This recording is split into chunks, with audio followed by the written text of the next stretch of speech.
Marie Vial, bonjour. Bonjour. Je suis ravie de vous recevoir pour toute la culture et Opsis TV. Vous présentez donc au Festival d'Avignon, quel honneur, dans ce jardin qu'on aimait jusqu'au 16 juillet dans le si beau cloître des Célestins que vous magnifiez. Le Festival d'Avignon vous connaît bien, puisqu'en 2016, vous aviez déjà présenté La Rive dans le Noir avec déjà un texte de Pascal Quignard. Ma première question, elle est là. Qu'est-ce qui vous relie à Pascal Quignard? Pourquoi avoir choisi ce texte-là pour ce festival-là? En fait, je travaille depuis presque 20 ans avec Pascal Quignard.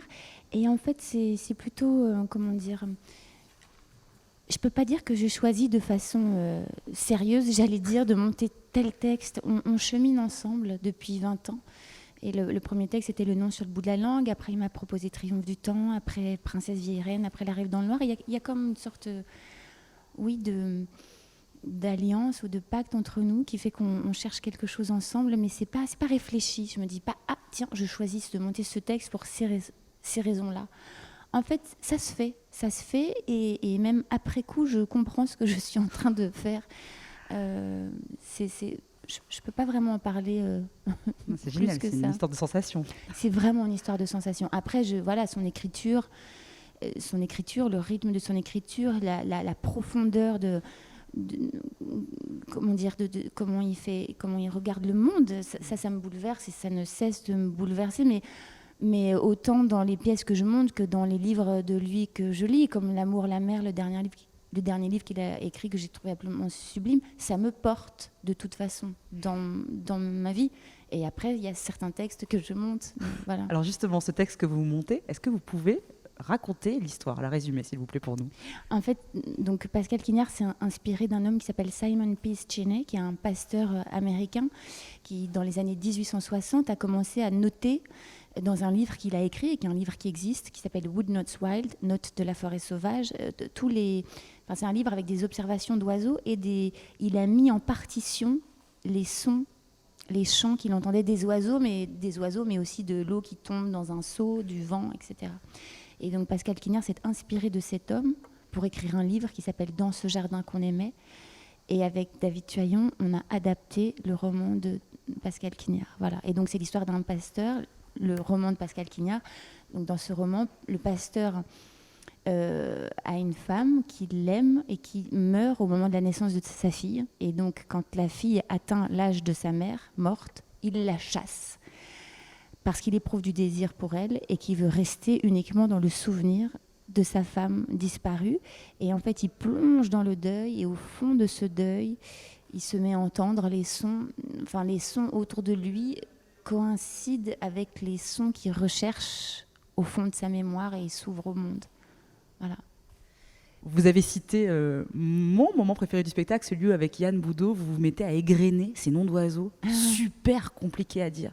Oui. J'ai trouvé la scène radicale, pour le coup très contemporaine.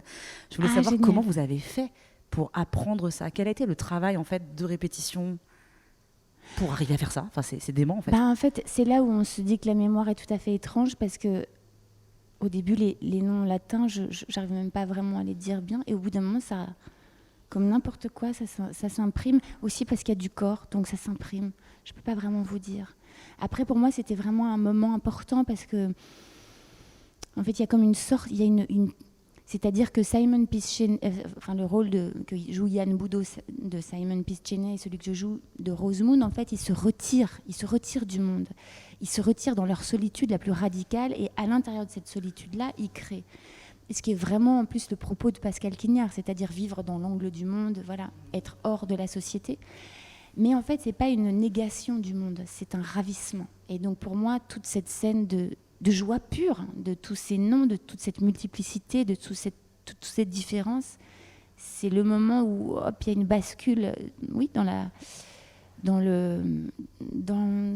joie d'être au monde, dans la beauté du monde. Alors, niveau beauté, merci de m'offrir la transition parfaite. Vous êtes dans l'un des plus beaux lieux du Festival d'Avignon, le Cloître des Célestins, qui est un lieu qui est compliqué parce qu'il y a 2 grands arbres. J'aime dire qu'ils se font des bisous, ces arbres, parce qu'ils se rejoignent dans le ciel.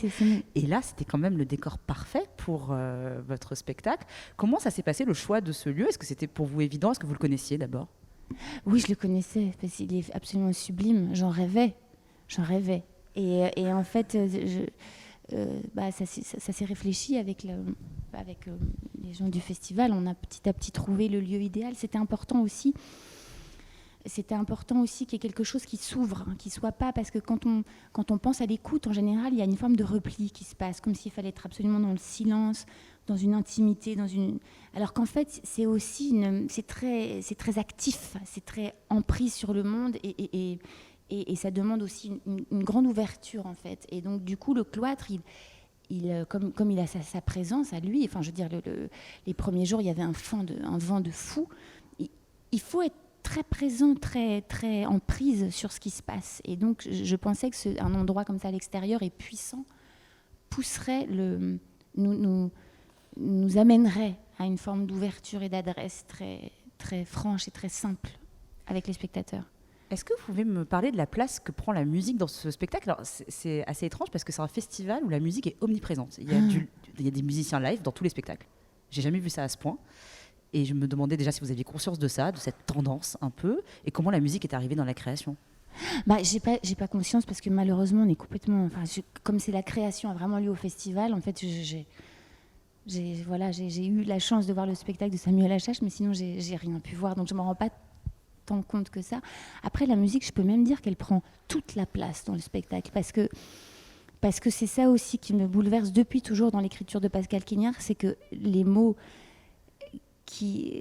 son écriture, c'est vraiment, il y a des mots qui, quand ils sont prononcés, ils font exister, ils structurent. Et moi, l'écriture de Pascal Quignard, elle me produit ça, vraiment. Il y a des fois des phrases de lui dans notre roman que je lis où ça me donne des directions. Donc son écriture est extrêmement puissante et c'est vraiment des mots qui comptent. Et en même temps, il est tout le temps en train de rechercher l'au-delà ou l'amont, ou je ne sais pas dans quel sens, mais ce qu'il y a sous le langage.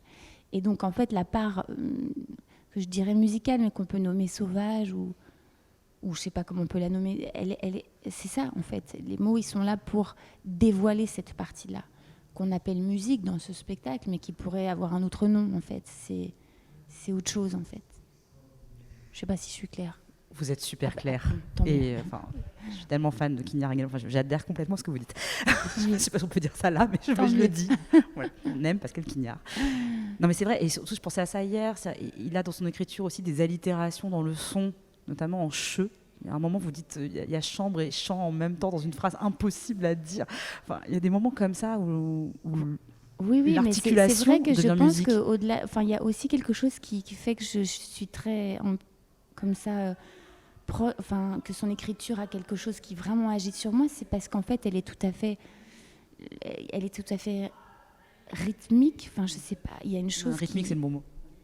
Et donc, c'est ça aussi qui me poursuit. Alors, au cœur de ce récit, il y a cette relation père-fille, et elle est étrange, cette relation, puisqu'on voit la fille quand même, on va pas tout raconter, mais vous l'avez dit, elle est chassée. Elle revient. Elle revient.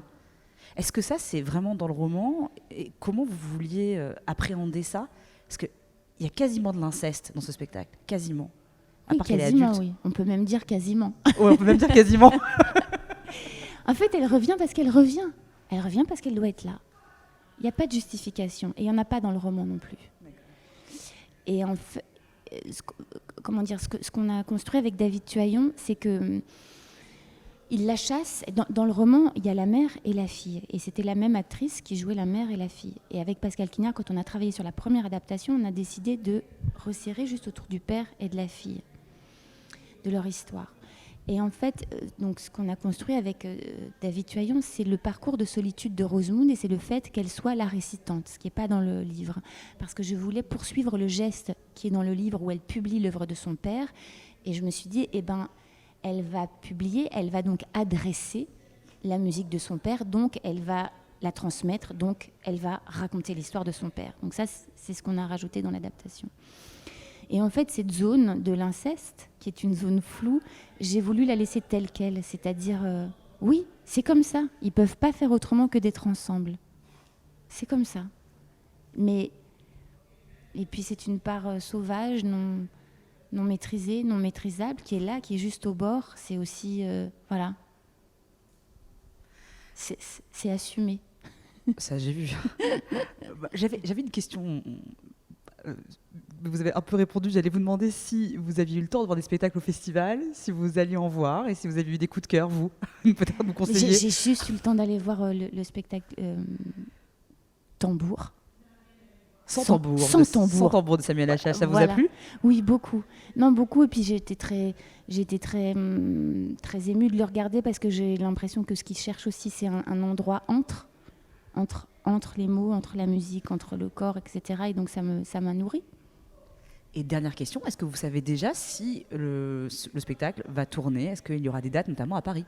Oui, il va tourner au Bois de l'Aune chez Patrick Ranchin qui a coproduit le spectacle et qui le porte avec moi. Et c'est une très belle rencontre.